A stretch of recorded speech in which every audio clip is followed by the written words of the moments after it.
I stood outside the courthouse in Phoenix, watching the morning sun turn the glass and concrete building into a wall of blazing light.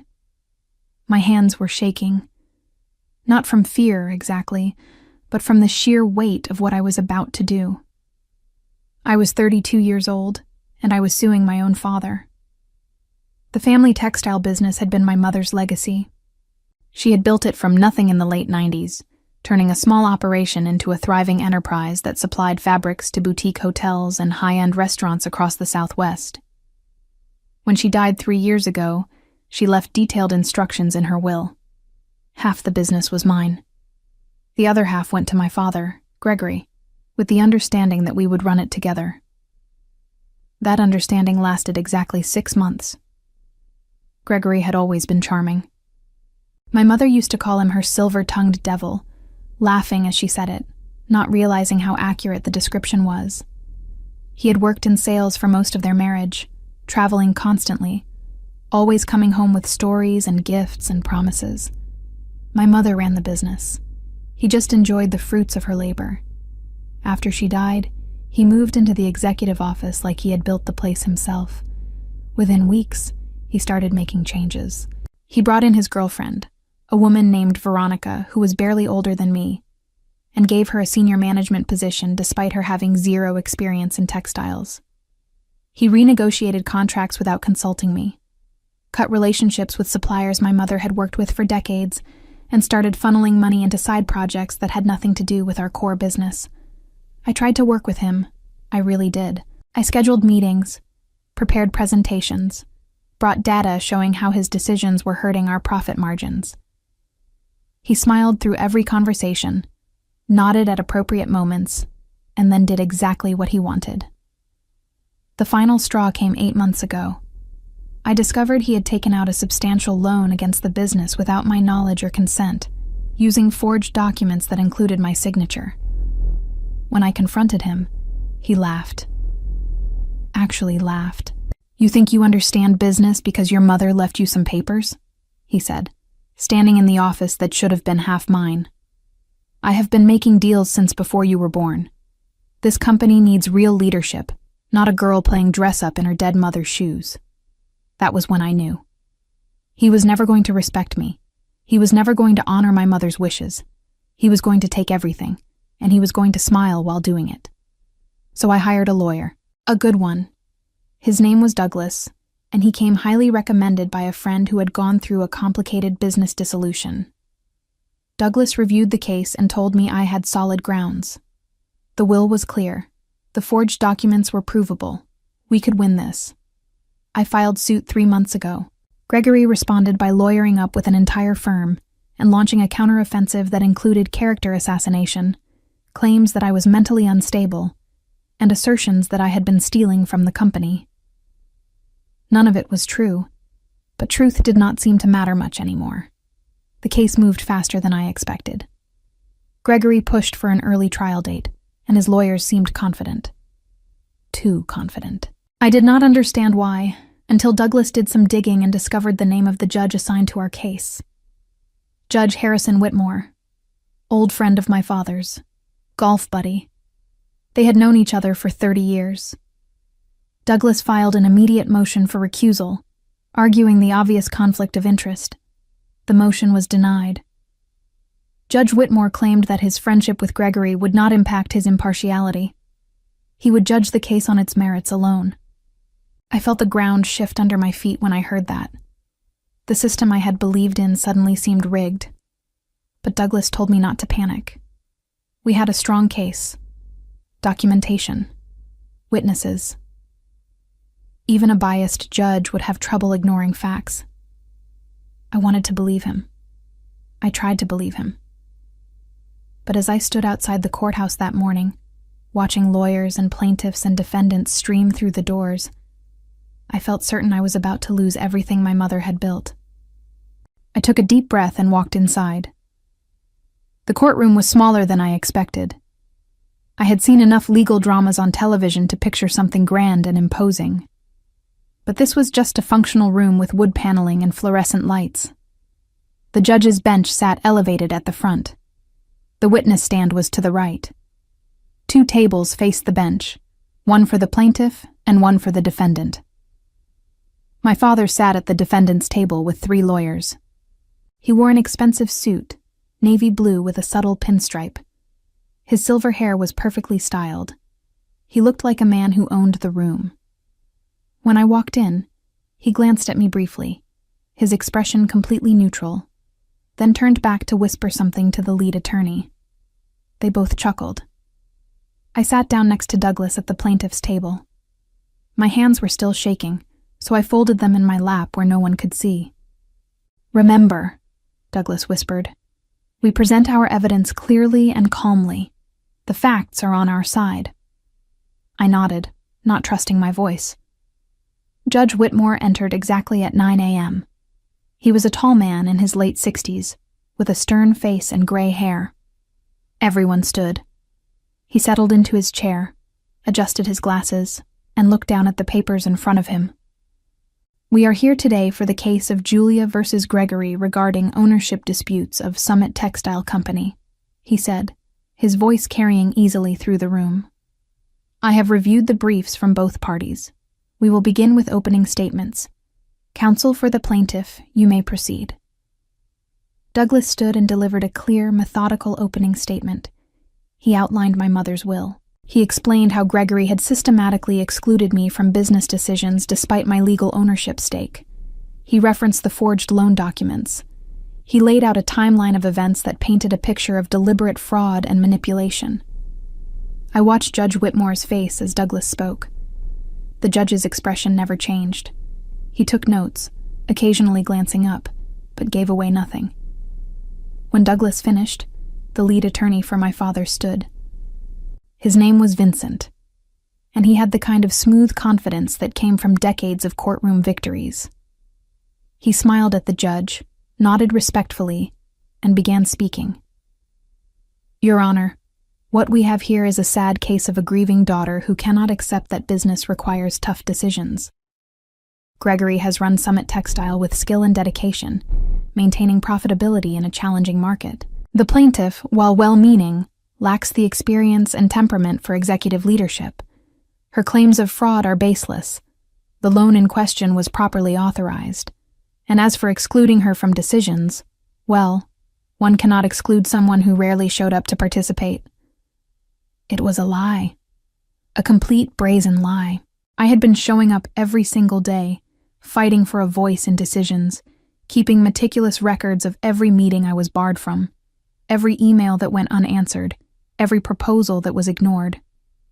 Vincent continued for another 10 minutes, painting my father as a victim of a vindictive daughter who wanted control without earning it. By the time he finished, I felt sick. Judge Whitmore nodded thoughtfully. "Thank you, counsel.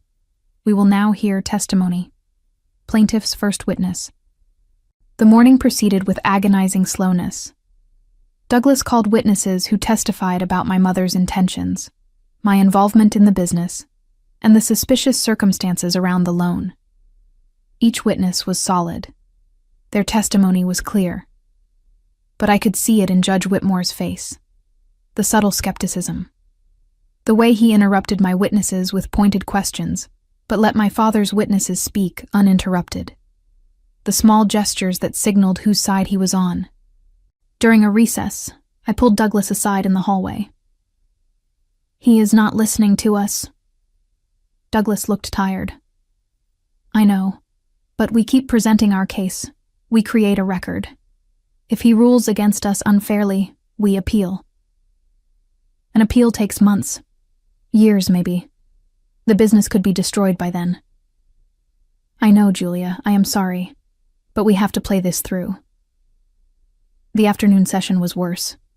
My father took the stand, and he was magnificent. He spoke about my mother with apparent affection, describing how hard they had worked together to build the business, conveniently rewriting history to make himself the co-founder rather than the spouse who occasionally helped with sales.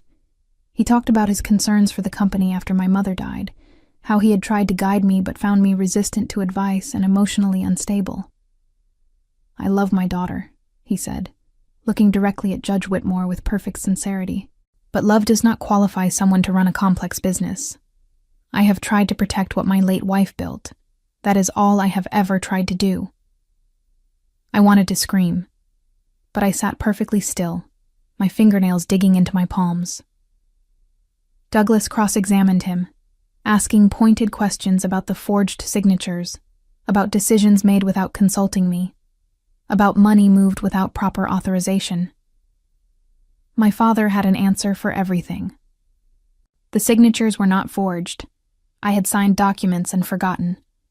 The decisions were time-sensitive and could not wait for lengthy consultations. The money was properly allocated for business development. Judge Whitmore nodded along, occasionally asking follow-up questions that seemed designed to help my father clarify his answers rather than challenge them. By the end of the day, I knew we were losing. The evidence did not matter. The testimony did not matter. This judge had already decided. The trial stretched into a second day. Douglas presented more evidence, including forensic document analysis showing that my signature on the loan papers had been forged. The expert witness was unimpeachable, with credentials from 15 years working with federal law enforcement. He explained in precise detail how the signature patterns did not match my verified signatures, how the pen pressure was inconsistent, how the forger had made subtle mistakes that proved fraud. I watched Judge Whitmore listen to this testimony with a look of profound boredom. When Douglas finished questioning the expert, Vincent stood for cross-examination. "Mr. Caldwell," Vincent said smoothly, "is it possible that someone's signature can vary depending on their emotional state, their physical condition, perhaps if they signed something quickly while distracted?" The expert hedged slightly. "Certainly some variation is normal, but the inconsistencies here go beyond." "So there is natural variation in signatures. Thank you. No further questions."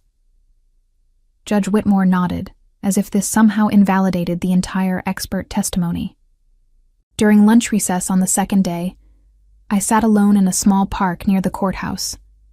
Douglas had gone to make phone calls. My father was probably at some expensive restaurant with his lawyers, celebrating his impending victory. I thought about my mother. She had been fierce and brilliant and kind.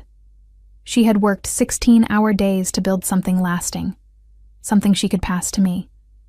She had taught me everything about the business, about textiles and suppliers and quality control. On her deathbed, she had held my hand and told me to be strong, to never let anyone take what was mine. I was about to fail her. My phone buzzed. A text from an unknown number. I almost deleted it, but something made me open it instead. "I heard about your trial. Your father is a fraud. I can prove it. Are you interested?"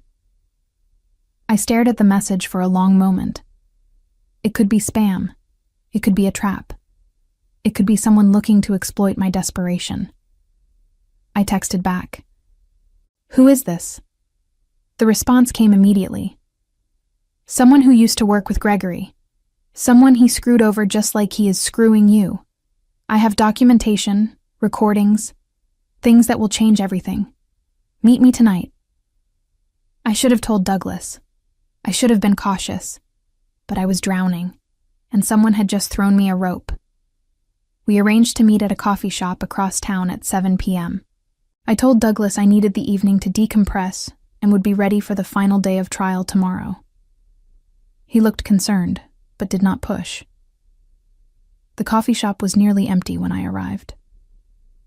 A woman sat in the back corner, her face partially shadowed. She looked to be in her 40s, with dark hair pulled back in a tight bun and eyes that looked exhausted. When I approached, she gestured to the seat across from her. "Julia," she said quietly. "Thank you for coming. My name is Helen. I worked as an accountant for your father 5 years ago, before your mother passed away." I sat down slowly. "What do you mean you worked for him?" "I handled the books for some side businesses he ran. Projects your mother did not know about. Real estate ventures, investment schemes, a few deals that were borderline illegal." He paid me well to keep quiet. When your mother got sick, he stopped paying. Said he needed to consolidate finances. I pushed back, and he threatened me. Said he had connections. Said he would make sure I never worked again if I caused problems. My heart was pounding. Why are you telling me this now? Helen pulled out a manila folder and slid it across the table. Because I kept copies of everything. Financial records, emails, recordings of conversations where he discussed hiding assets from your mother. I was insurance in case he ever came after me. When I heard about your trial, I realized this information could help you. I opened the folder with trembling hands. Inside were bank statements showing accounts in my father's name that I had never heard of. Emails discussing property purchases that had nothing to do with the textile business. A printout of a recorded conversation where my father laughed about how easy it was to manipulate business partners who trusted him. Why did you wait until now? I asked, looking up at her. Helen's expression hardened. Because I was scared. I still am. Your father has powerful friends. But I saw your name in the court records, and I remembered your mother. She was decent. One of the few truly decent people I met in all my years doing shady accounting work. She did not deserve what he did to her. What did he do to her? He bled the business dry for years. Siphoned money into his private ventures, covered the losses with creative bookkeeping. Your mother never knew. She trusted him completely. When she got sick, he acted like the devoted husband while still stealing from her. He is a parasite, Julia, and he is about to do the same thing to you. I felt cold all over. Can I use this in court? Helen hesitated. Some of it. The documents are legitimate. The recordings might be challenged depending on consent laws, but they show a pattern of behavior. If you have a good lawyer, this could shift everything. I thought about Judge Whitmore, about his golf games with my father, about the way he had dismissed every piece of evidence we presented. The judge is biased, I said quietly. He is a friend of my father's. I do not know if even this will matter. Helen leaned forward. Then you make it matter. Find the leverage. Every corrupt person has something they want to protect. Find out what the judge cares about, and use that. I looked down at the folder again. My hands had stopped shaking. For the first time in months, I felt something other than helplessness. I felt clarity. Thank you, I said to Helen. Truly. She stood to leave. Destroy him, Julia, for your mother, for every person he has stepped on.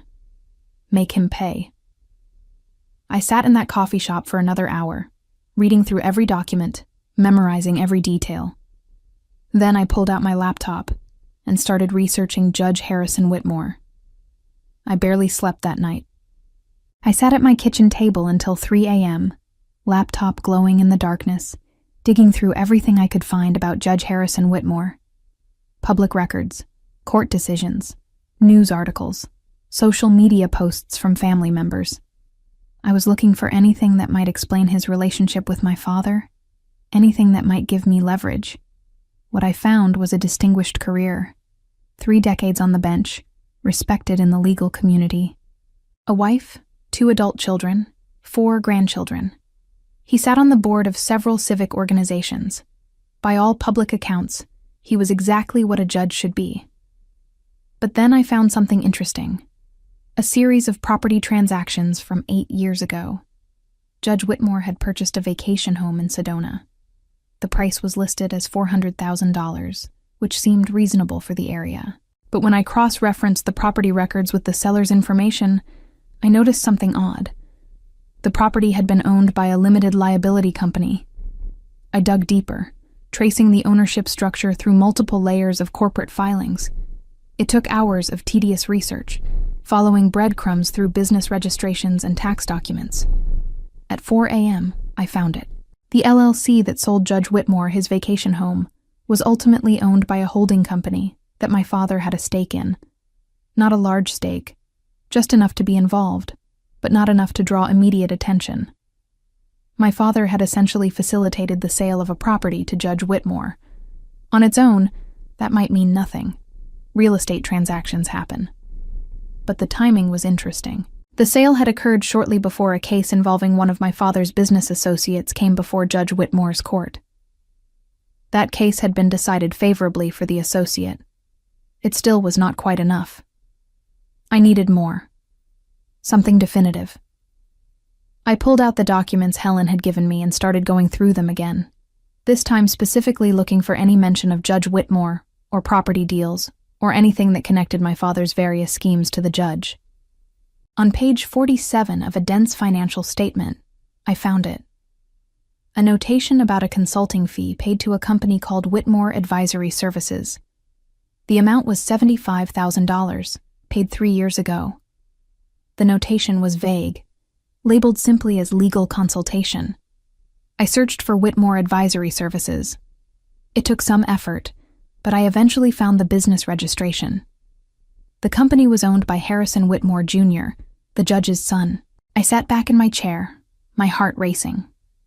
My father had paid $75,000 to the judge's son's company. For what services exactly? The documentation did not say.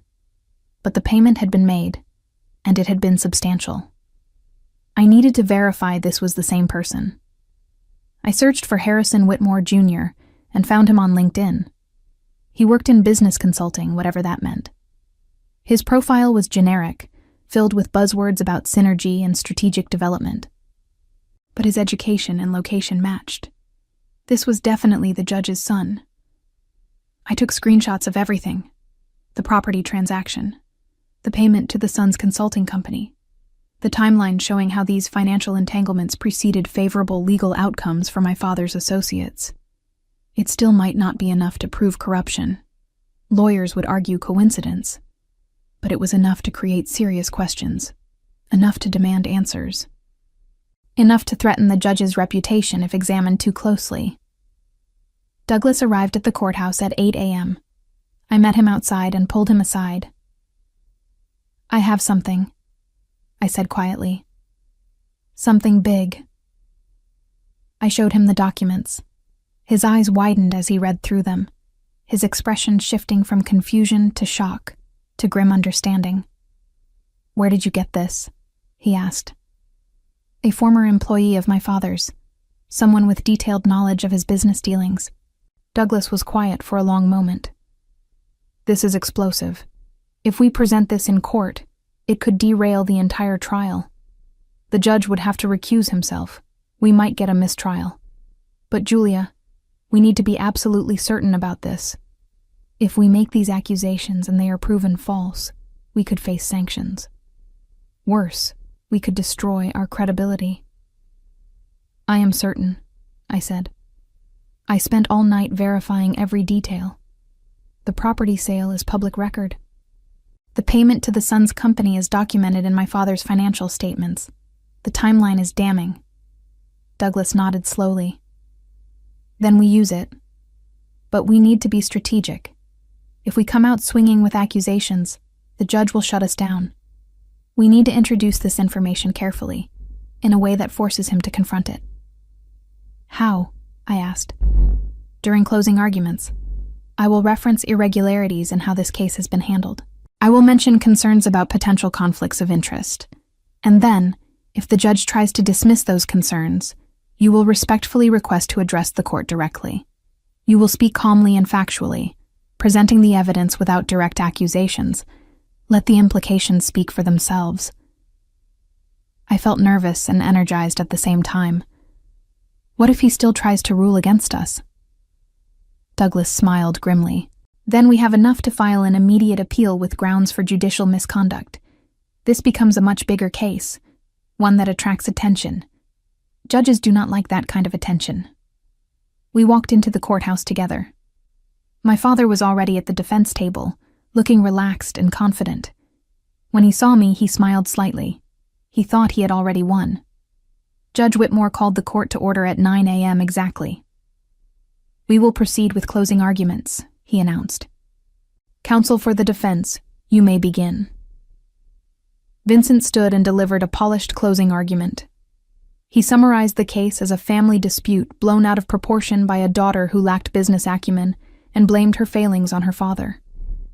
He emphasized Gregory's decades of business experience, his commitment to preserving his late wife's legacy, and his patient attempts to guide an ungrateful child. It was infuriating to listen to. Every word was a distortion of reality, but I sat still, my face neutral, my hands folded on the table. When Vincent finished, Judge Whitmore nodded appreciatively. "Thank you, counsel. Plaintiff's counsel, your closing argument." Douglas stood. He was calm, methodical, his voice steady. "Your Honor, this case is fundamentally about honoring the wishes of a deceased woman who built something meaningful and wanted to ensure her legacy was protected. The evidence we have presented is clear. Helen Summit created Summit Textile Company through decades of hard work. Her will explicitly divided ownership equally between her husband and her daughter. That was her wish. That was her right." Douglas walked slowly toward the center of the courtroom, his hands clasped behind his back. "The defendant has systematically violated those wishes. He has excluded the plaintiff from business decisions despite her legal ownership. He has made unilateral choices that have damaged the company's relationships and profitability. Most egregiously, he has forged documents to secure a loan without proper authorization, using his daughter's signature without her knowledge or consent." Judge Whitmore shifted in his seat, his expression skeptical. "Counsel, we have heard conflicting testimony about those signatures. We have heard testimony from a forensic expert with impeccable credentials who definitively stated those signatures were forged," Douglas countered firmly.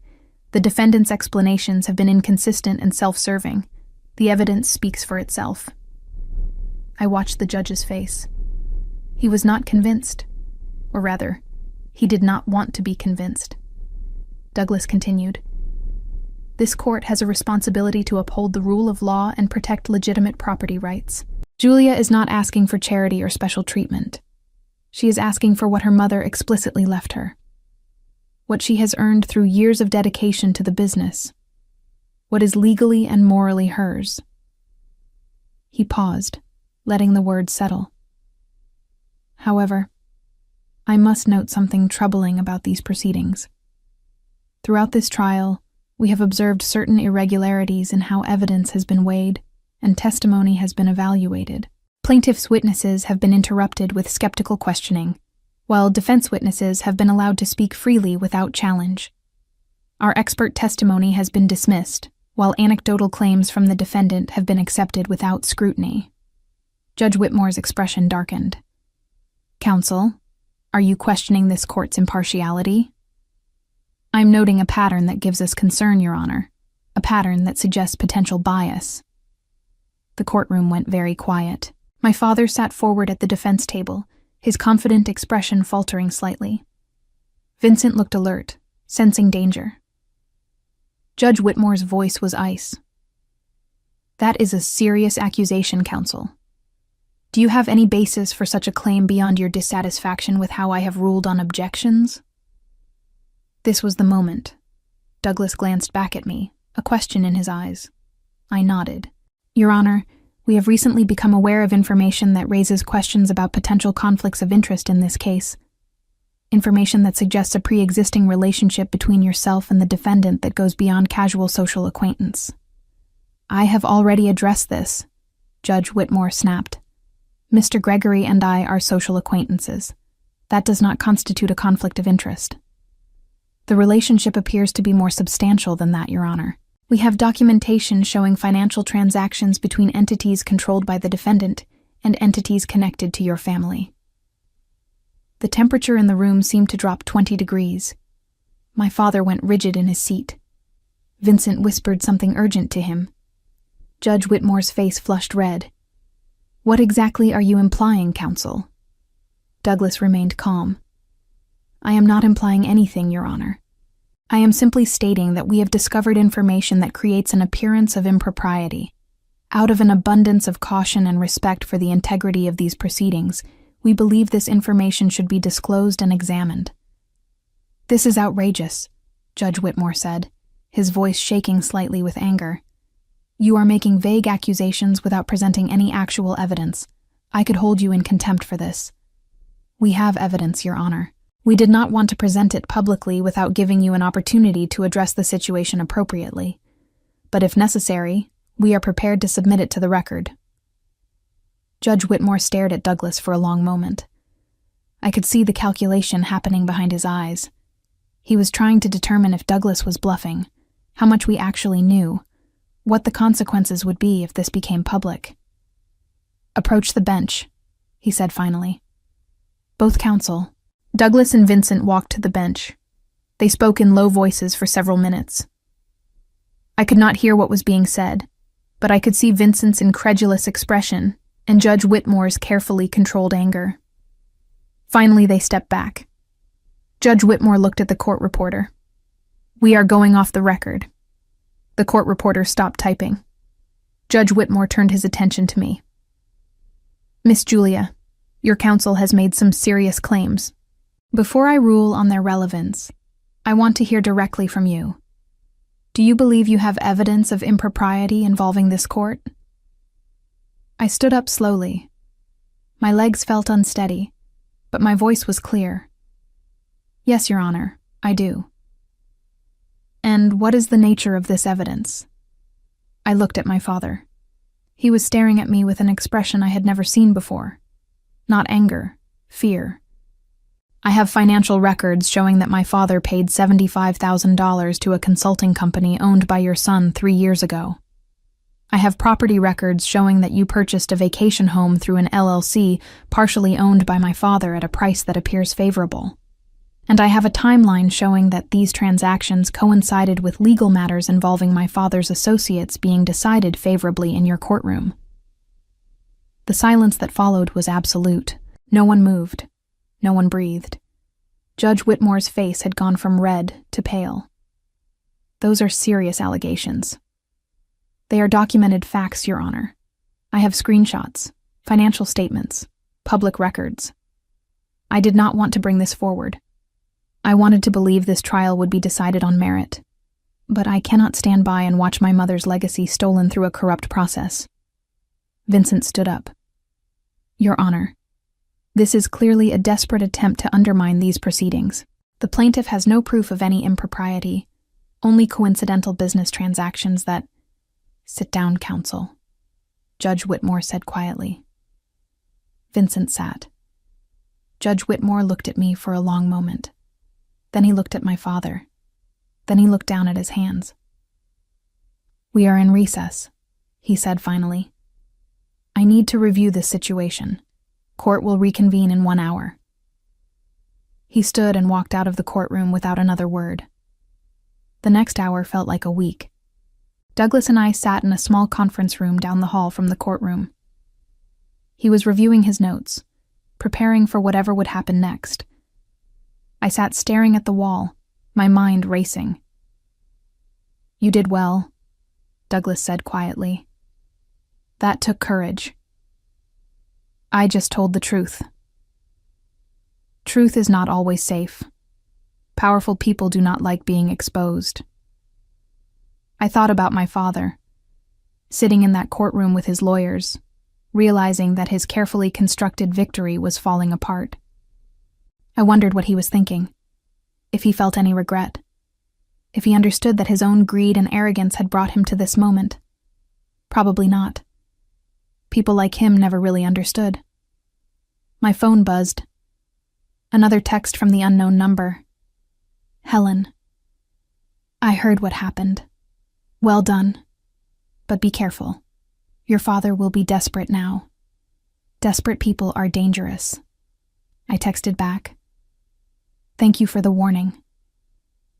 There is something else you should know. The judge's son's consulting company, it is a shell. It does not do any real work. It exists purely to receive payments that look legitimate, but are actually bribes. I helped set it up. Your father has been paying the judge's family for years." My hands tightened around the phone. This was bigger than I had realized. Not just one property deal or one payment. Years of corruption. "How many payments?" I texted. At least 8 that I know of, totaling over $400,000, all disguised as consulting fees or business expenses. $400,000. That was not a conflict of interest. That was not bias. That was systematic bribery. I showed the texts to Douglas. He read them twice, his expression grave. If this is true, we are talking about criminal activity. The judge could face disbarment, prison time. Your father, too. Is it enough? I asked. It is enough to blow this case wide open. But Julia, once we go down this road, there is no turning back. This becomes a criminal matter. Federal investigators will get involved. Your father will likely be indicted. The judge's career will be destroyed. Your family business will be frozen during the investigation. Are you prepared for that? I thought about my mother, about her sitting in the hospital bed, too weak to stand, telling me to be strong, about the life she had built being stolen by a man who had never valued anything except his own comfort. Yes, I said. I am prepared. When we returned to the courtroom, the atmosphere had changed. My father looked smaller somehow, his confidence gone. Vincent whispered urgently to him, but Gregory was not responding.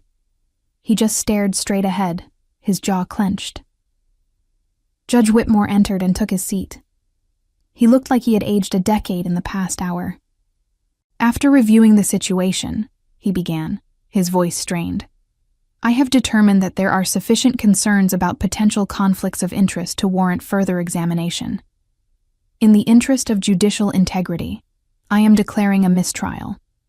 This case will be reassigned to another judge, and proceedings will begin anew. Vincent stood immediately. Your Honor, that is completely unnecessary. The plaintiff has not provided any actual proof of impropriety, only baseless insinuations. To grant a mistrial based on such flimsy— The decision is made, counsel, Judge Whitmore interrupted. This trial is over. All parties will receive notification about the reassignment within 48 hours. He stood to leave, then paused. He looked directly at me. Miss Julia, I want to state for the record that I have always strived to conduct myself with integrity. Any suggestion otherwise is deeply offensive. I met his eyes. Your Honor, I have documentation of 8 separate payments totaling over $400,000 from my father to your son's consulting company over the past 5 years. If you have conducted yourself with integrity, I am certain that investigation will prove it. The blood drained from his face. He opened his mouth, closed it, then turned and left the courtroom without another word. My father stood up slowly. For the first time since this whole nightmare began, he looked directly at me with something other than dismissal or amusement. He looked at me with pure hatred. You have no idea what you have done, he said quietly. I know exactly what I did, I replied. I stopped you from stealing my mother's legacy. He walked out of the courtroom, flanked by his lawyers. I watched him go, feeling nothing but cold satisfaction. Douglas put a hand on my shoulder. The hard part is not over. The new trial will still happen, but at least it will be fair. What about the payments? I asked. What happens now? I will file a complaint with the Judicial Conduct Board. I will also send the documentation to the State Attorney General's office. They will investigate. If your source is credible and the evidence holds up, there will be criminal charges. I thought about Helen, sitting somewhere with years of carefully kept secrets, finally using them to burn down the people who had used and betrayed her. The source is credible, I said. We left the courthouse together. Outside, the sun was beginning to set, painting the sky in shades of orange and pink. I stood on the steps and took a deep breath of cool evening air. My phone rang. Unknown number again. I answered. Hello? Julia. It was my father's voice, tight with anger. We need to talk. We have nothing to discuss. You do not understand what you have done. That judge was our best chance at a quick resolution. Now this case will drag on for months, maybe years. The legal fees will destroy the business. Is that what you want? To see everything your mother built torn apart by lawyers? You are the one who made that choice, I said coldly. You could have honored her will. You could have worked with me. Instead, you chose greed. You chose corruption. This is your doing.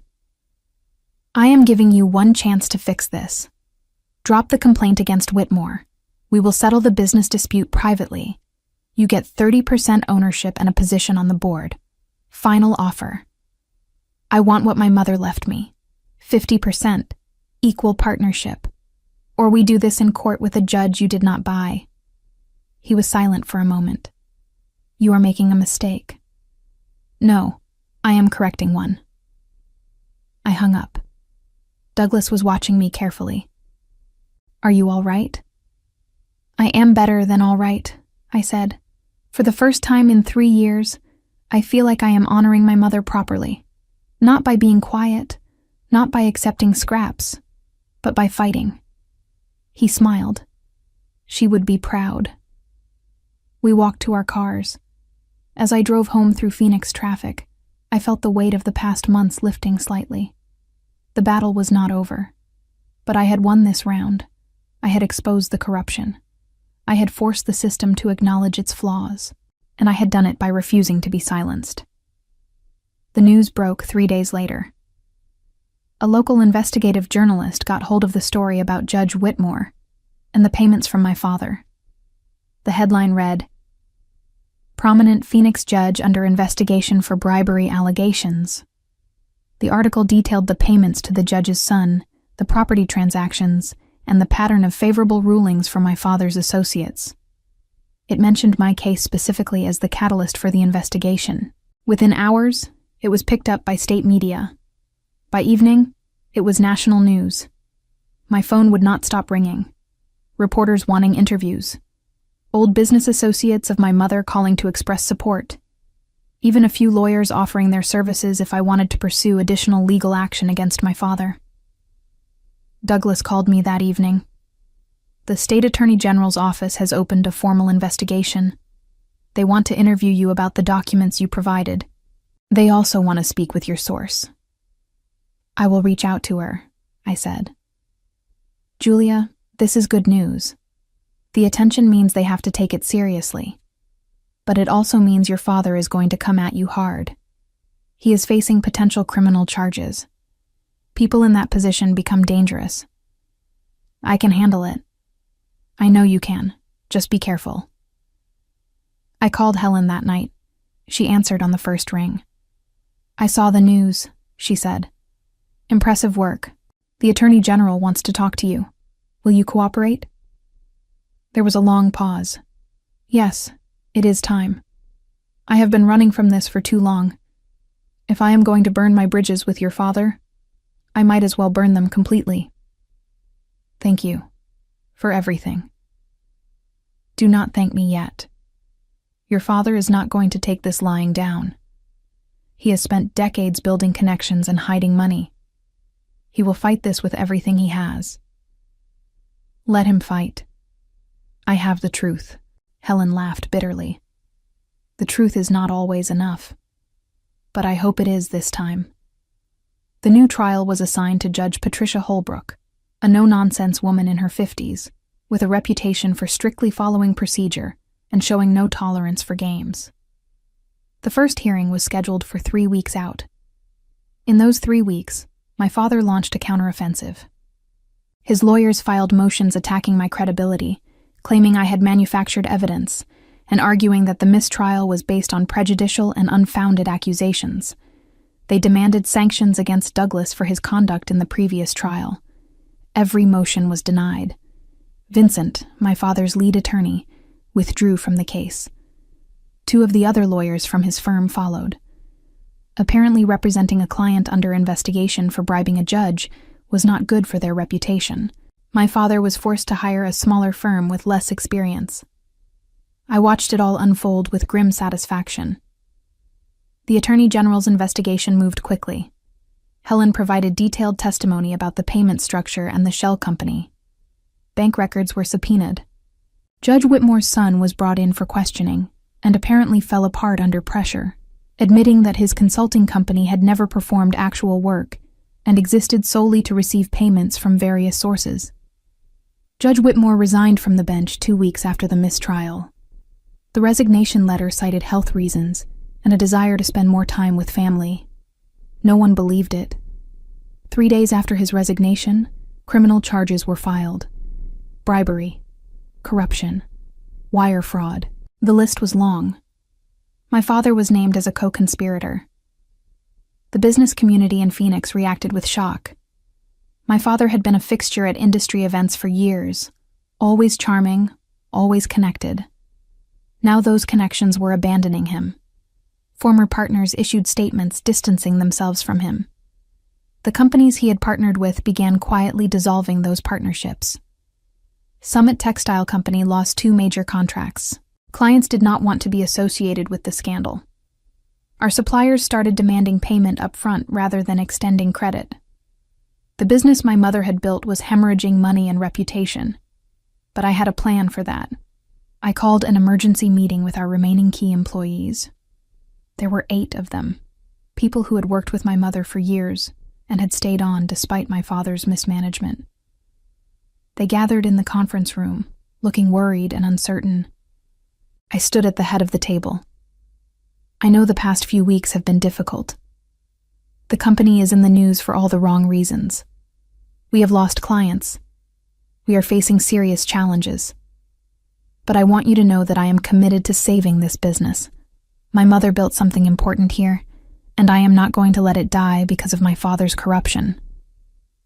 An older woman named Patricia, who had been my mother's first employee, spoke up. What is your plan, Julia? Because right now it looks like we are sinking. My plan is to remove my father completely from the company. The new trial will give me the legal authority to do that. Once he is gone, we rebuild. We reach out to every client we have lost and explain that the company is under new management. We offer competitive rates and exceptional service. We remind them why they worked with us in the first place. A younger man named Kevin raised his hand. What about the legal fees? The investigation? That is going to cost a fortune. I have been in contact with several investors who are interested in backing us. They see an opportunity to acquire a stake in a solid company that is temporarily undervalued due to scandal. I am negotiating terms that would give us the capital to weather this storm while maintaining majority control. The meeting lasted 2 hours. By the end, I could see hope starting to replace the worry in their faces. These were good people who cared about the business. They just needed to believe someone was actually fighting for it. After the meeting, Patricia pulled me aside. Your mother would be proud of you. She always said you had steel in your spine. I did not fully believe it until now. I learned from the best, I said. Your father never understood what she built here. He saw money and status. She saw relationships and quality and integrity. You understand that? You are her daughter in all the ways that matter. I felt tears prickling at my eyes but blinked them back. Thank you, Patricia. That means everything to me. The second trial began on a Tuesday morning in late September. The courtroom was packed with reporters and observers. The scandal had made this case front-page news. Judge Holbrook entered and immediately set the tone. This trial will be conducted with strict adherence to procedure and evidence. I will not tolerate theatrics from either side. Both counsel will present their cases clearly and concisely. We will focus on the facts and the law, nothing else. Douglas presented our case methodically. The will, the ownership structure, the forged documents, the systematic exclusion from business decisions. He also introduced evidence of my father's side businesses and hidden assets, painting a picture of a man who had spent years deceiving his wife and was now attempting to deceive the court. My father's new lawyer, a man named Robert, tried his best to counter, but he was fighting an uphill battle. The scandal had damaged my father's credibility. Every time Robert tried to portray Gregory as a trustworthy businessman, Douglas would reference the bribery investigation. On the third day of trial, I took the stand. Douglas questioned me about my mother, about my involvement in the business, about my attempts to work with my father after her death. "Can you describe your relationship with your mother?" Douglas asked. "She was my hero," I said quietly. "She taught me everything about running a business, not just the technical aspects, but the ethics. She believed in treating people fairly, honoring commitments, building something that would last. She worked incredibly hard, and she loved what she did. And after she passed, how did your father treat you?" "Like an obstacle. He made it clear from the beginning that he had no interest in honoring my mother's wishes or treating me as an equal partner. He wanted complete control, and he was willing to lie, cheat, and manipulate to get it." Robert cross-examined me aggressively, trying to portray me as a spoiled daughter angry about not getting her way. But I stayed calm, answering each question with facts. I had documentation for everything: emails, meeting notes, witness statements. Every time he tried to twist my words, I corrected him with evidence. After I stepped down, Douglas called Helen to the stand. She testified about the hidden businesses, the shell companies, and the pattern of deception. She brought documents showing how my father had systematically stolen from the business my mother built. Robert tried to attack her credibility, bringing up her questionable accounting work. But Helen did not flinch. "Yes, I helped Gregory hide money," she said bluntly. "That is exactly why my testimony is credible. I know how he operates. I know the systems he uses. And I know that everything he has told this court is a lie." On the fifth day, Judge Holbrook called both counsel to the bench. "I have heard enough," she said. "I am prepared to rule." Douglas and Robert returned to their tables. I held my breath. Judge Holbrook looked directly at my father. "Mr. Gregory, I have reviewed the evidence presented in this case extensively. The documentation is clear. Your late wife's will explicitly divided ownership of Summit Textile Company equally between you and your daughter. You have violated that directive repeatedly and systematically. The forged loan documents are particularly egregious. You fraudulently used your daughter's signature to secure financing that endangered the company." My father sat perfectly still, his face emotionless. "Furthermore, the evidence of hidden assets and side businesses demonstrates a pattern of deceit that calls into question every claim you have made in these proceedings. You have shown contempt for the law, for your late wife's wishes, and for your daughter's rights." Judge Holbrook's voice grew harder. "I am ruling in favor of the plaintiff. Julia is awarded full ownership of Summit Textile Company. You are ordered to transfer all shares and relinquish any claim to company assets within 30 days. Additionally, you are ordered to pay restitution for funds improperly diverted from the company, the amount to be determined by a forensic accounting audit." I felt Douglas squeeze my shoulder. I wanted to cry, to shout, to celebrate. But I just sat there, letting the moment sink in. Judge Holbrook was not finished. "I am also referring this matter to the State Attorney General's office with a recommendation for additional fraud charges. Your conduct in this case has been reprehensible." She banged her gavel. "This court is adjourned." My father stood slowly. He looked at me across the courtroom. For a moment, I thought he might say something, but he just turned and walked out, his new lawyer hurrying behind him. Douglas turned to me, grinning. "You did it. You actually did it." "We did it," I corrected. Outside the courthouse, reporters swarmed us. Douglas handled most of the questions, giving a brief statement about justice being served and the importance of honoring legal obligations. I stood beside him, saying nothing, letting the victory speak for itself. The weeks following the trial were a whirlwind. I officially took control of Summit Textile Company and immediately began implementing changes. I brought in Patricia as operations manager, promoting her from her previous role. I hired a new CFO with impeccable credentials to clean up the financial mess my father had created. I personally reached out to every client we had lost, explaining the situation and asking for a chance to earn back their trust. Some said yes immediately. Others wanted to wait and see. A few said no, unwilling to associate with a company that had been in the news for all the wrong reasons. I accepted their decisions with grace and moved on. The criminal investigation into my father expanded. Federal prosecutors got involved when they discovered the bribes had crossed state lines. Additional charges were filed: wire fraud, tax evasion, money laundering. The list grew. My father's girlfriend, Veronica, left him. She issued a public statement claiming she had no knowledge of his illegal activities and had been deceived like everyone else. No one believed her, but she disappeared from his life regardless. Judge Whitmore pleaded guilty to corruption charges in exchange for a reduced sentence. He received 3 years in federal prison and permanent disbarment. His son received 2 years. The news coverage was extensive, a cautionary tale about corruption in the judicial system. My father went to trial 4 months after our civil case concluded. I attended every day of the proceedings, sitting in the back of the courtroom, watching him face the consequences of decades of lies. The evidence was overwhelming. Financial records, testimony from Helen and others he had deceived, recordings of conversations where he discussed hiding assets and bribing officials. His lawyers tried every trick they could think of, but nothing worked. The jury deliberated for less than 6 hours, guilty on all counts. At sentencing, the judge gave him 8 years in federal prison, 8 years for bribery, fraud, and corruption.